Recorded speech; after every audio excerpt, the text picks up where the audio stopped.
প্রত্যেকটি রাজনৈতিক দলই তাদের কাঠামোগত দিক দেওয়ার জন্য, সাংগঠনিক কাজ করার জন্য সময় চাইতেই পারে। সেই সময় নির্বাচন কমিশনের বিবেচনা করা উচিত। রাজনৈতিক মাঠে উত্তাপ আরো বাড়তে যাচ্ছে আগামী 2-3 মাসের মধ্যে আগামীতে, এবং এতে কি কোনো রাজনৈতিক অস্থিরতা তৈরি হতে পারে দেশে আবার, এমন কোনো সম্ভাবনা কি আপনি দেখেন? ওনারা আমাদের চাঁদাবাজি তুলে ধরবে, আমরা ওনাদের ভুল তুলে ধরবো।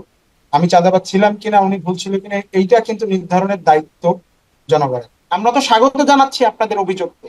আমরা অভিযোগের ভিত্তিতে যেখানে দায় নেওয়ার দায় নিচ্ছি এবং আমাদের অভিযুক্ত ব্যক্তির ব্যাপারে পার্টি সিদ্ধান্ত নিচ্ছে। নির্বাচন কমিশনার আনোয়ারুল ইসলাম বলেছেন যে 20 এপ্রিল পর্যন্ত দলের নিবন্ধনের জন্য আবেদন করার সময় আছে। এখনো পর্যন্ত 3টি দল আবেদন করেছে, নিবন্ধনের সময় বাড়ানোর বিষয়টি এখনো কোনো সিদ্ধান্ত হয়নি।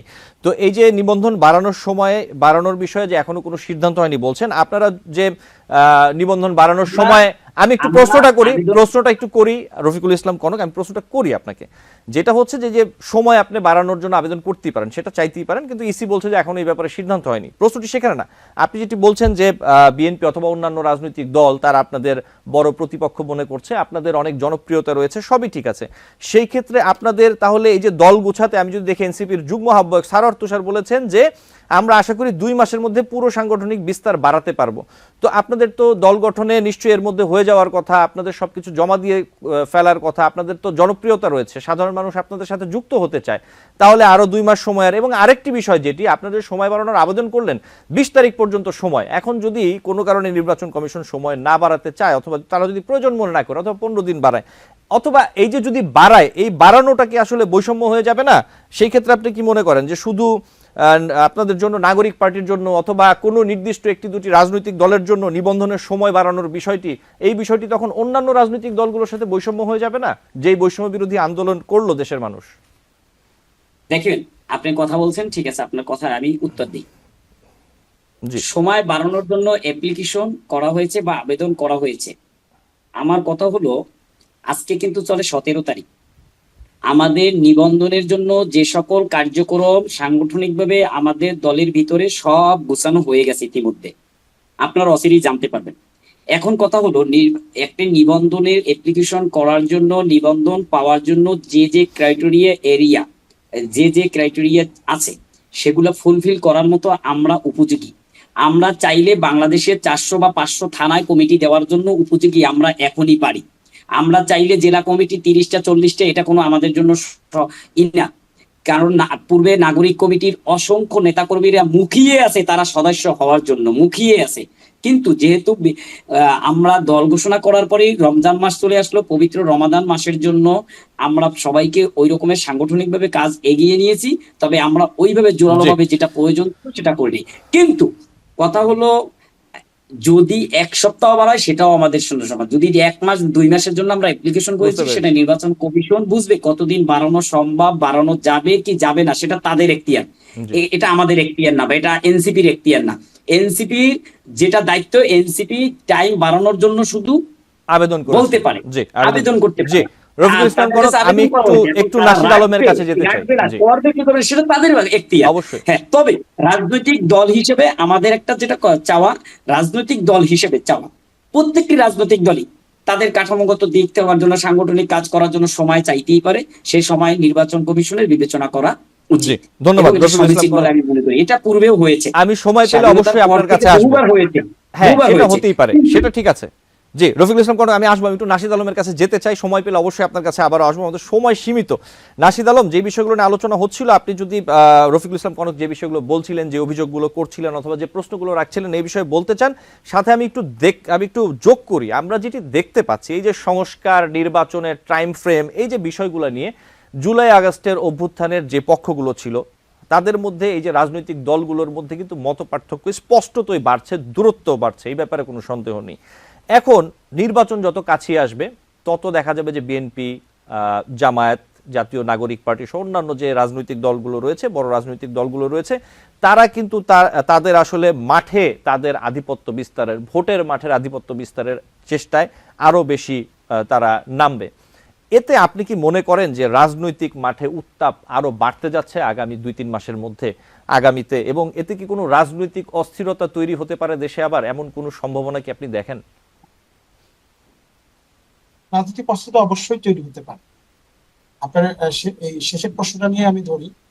ধরেন এই যে বৈশাখের যে অনুষ্ঠান চারুকলা মঙ্গল শোভাযাত্রা বের করেছিল, ওইখানে যে প্রতিকৃতি যিনি আহ, প্রতিকৃতি যে ভদ্রলোক বানাইছে ওনার বাসা কিন্তু পুড়িয়ে দেওয়া হয়েছে, এবং এরকমই আছে যে যারা এই মঙ্গল শোভাযাত্রায় যারা কাজ করেছেন তাদেরকে বিদেশি নাম্বার থেকে ফোন দিয়ে হুমকি দেওয়া হচ্ছে। আর আমাদের ভিতরে ঐক্যটা জরুরি, এবং আমি মনে করি আমাদের ভিতরে ঐক্য আছে যারা এই আন্দোলনটাকে ধারণ করে। শুধু এই আন্দোলন না, এই আন্দোলনটাতে কত আমরা শুধু জুলাই ফেমে বাঁধতে চাই না, আমরা তো দীর্ঘ দিনটাকে এই সেই 2008 সালের পর থেকে 2024 পর্যন্ত আমরা টোটাল সময়টাকে আমরা আন্দোলনের টাইম ফ্রেম মনে করি। চূড়ান্ত আন্দোলন নিশ্চয়ই জুলাই মাসে হয়েছে। তো এই দীর্ঘ আন্দোলনের যারা স্টেক হোল্ডার আছে সবার ভিতরে আমাদের কিন্তু ঐক্য আছে। আসলে গণতন্ত্রের একটা বড় সৌন্দর্য এইটা, নির্বাচন আসবে, ওনারা আমাদের চাঁদাবাজি তুলে ধরবে, আমরা ওনাদের ভুল তুলে ধরবো। আমি চাঁদাবাজ ছিলাম কিনা, উনি ভুল ছিল কিনা, এইটা কিন্তু নির্ধারণের দায়িত্ব জনগণের। সেই দায়িত্বটা জনগণ কিভাবে পালন করবে? ভোটের মাধ্যমে পালন। জনগণ রিকশাওয়ালা তো আর আপনার এই ফেসবুক ইয়েতে এসে আপনার এই আজকের শোর নিচে এসে কমেন্টস করবে না যে আমি নির্বাচন চাই। তো ওনারা যেহেতু মনে করে যে পরিবহন সেক্টরে চাঁদাবাজি, অন্যান্য চাঁদাবাজি, আমরা ফ্যাসিস্টের মতোই আচরণ করতেছি, আমরা আওয়ামী লীগের প্রতিচ্ছবি, তো জনগণ আমাদের ভোট দিবে না। ওনারা ভোটে আসুক, ওনাদেরকে জনগণ চায়, মুখী আছে জনগণ ভোট দেওয়ার জন্য। তো সেটা উনি প্রমাণ করবে কিভাবে? রাস্তাটা কি, পন্থাটা কি? নাসিদ ভাই আপনি যেটা বলছেন, শুনেন শুনেন নাসিদ ভাই, জি, জনগণ কিন্তু আমি বলছি না, এটা আমি বলছি না, আমি অলরেডি বিবিসি নিউজ আপনি থেকেই বুঝবেন বলছি কিভাবে? আপনাকে। আমি কিন্তু উল্লেখ করে কিন্তু বলে নিউজে কি দিয়েছি তারা যেটা না বলে বিবিসি সত্য বলে? নিউজে বলেছে, আমি বলি নাই। এখন বিবিসি কিন্তু নিউজকে যারা বলা জি, বলছে যায়, জনগণই বলেছে রফিকুল ভাই। ইসলাম কনক একটু বলতে দেন নাশিদ আলমকে, নাশিদ আলম তার কথাটি বলুন। জি আপনি বিবিসির নিউজের তো কথা বলেন, আমিও তো আপনাকে অনেকগুলো নিউজের কথা বলি। জি একটা অথেন্টিক আপনাদের নিউজের কথা বলেন ভাই। আমি আপনাকে, আপনি বিবিসি তো অথেন্টিক বুঝবেন কিভাবে? হ্যাঁ ভাই, না না, দেখেন রফিকুল আমাদের ইসলাম কাছে, কনক, আমিও তো আপনাকে পত্রিকার জি নিউজের কথাই বললাম। ভাই অভিযোগ, সেই নিউজ, বিবিসি সেই নিউজে তো একটা বলছে অভিযোগ। অভিযোগটা প্রমাণিত হবে কখন? হয়েছে কিন্তু ইতিমধ্যে ভাই। আমি কি শেষ করি ভাই? অভিযোগ, অভিযোগ এক বিষয় আর প্রমাণ হওয়া আরেক বিষয়। তো অলরেডি সেটাই আমি প্রমাণিত বলতে ভাই। চাচ্ছি, জনগণ তো মনেই করে বিএনপি অনেক খারাপ, আওয়ামী ফ্যাসিস্টের প্রতিচ্ছবি।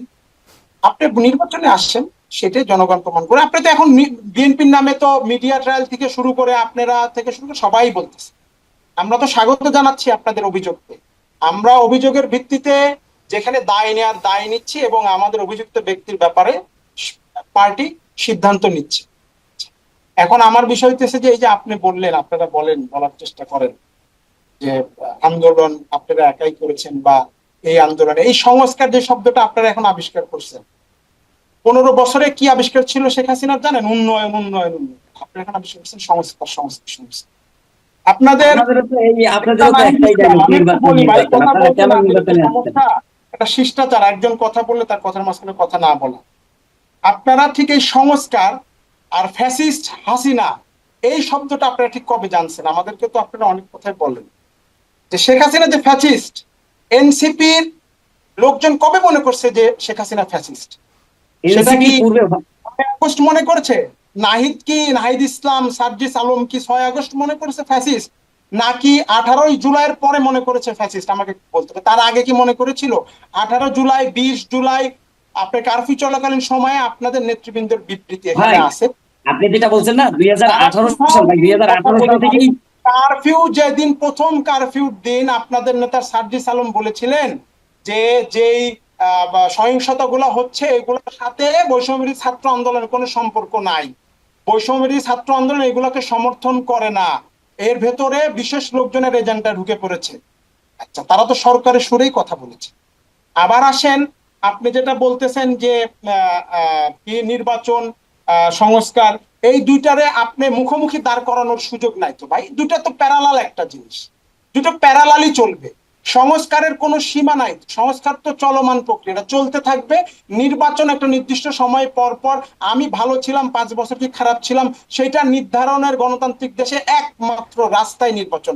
আপনি একটা বিপ্লবের মাধ্যমে একটা সরকার আসছে, সে কত পার্সেন্ট জনগণের ম্যান্ডেট এখন ধারণ করে সেটা বোঝার, কিন্তু আপনি আমাকে বলতেছেন যে আমি ভুল, আমি ঠিক, এইটা তো আপনি বললেন না। সংস্কার কে করার অধিকার রাখে সেইটা নির্ধারণ করবে এই দেশের 18 কোটি জনগণ এবং এই দেশের ভাই ভোটার গুলো আছে। আমি শেষ করি ভাই, সেই ভোটার গুলাকে আপনি আপনার কথার শুরুতে আমি বুঝবো না যে একটা রিকশাওয়ালা চাচ্ছে না যে বিএনপি আসুক কি আসুক না, আপনি সেইটা তো রিকশাওয়ালাকে বলার সুযোগ দিবেন ব্যালট বাক্সের মাধ্যমে, তাকে সেই সুযোগটা দেন। আপনাদের তো প্রচুর জনপ্রিয়তা আছে, আপনারা শেখ হাসিনাকে মনে করেন যে পতন ঘটাইছেন। ছাত্র বলতে শুধুমাত্র এনসিপিতেই আছে, ছাত্র বলতে ছাত্র দলে নাই, ছাত্র বলতে বাম সংগঠনে নাই, ছাত্র বলতে ছাত্র শিবিরের ভিতর নাই। এখন তো মনে করেন ছাত্র আন্দোলন মানে শুধু এনসিপির যারা ছাত্র ছিল তারা। নিউ ইয়র্ক থেকে সম্প্রচারিত TVN 24 টেলিভিশন বিশ্বজুড়ে বাঙালির কণ্ঠস্বর।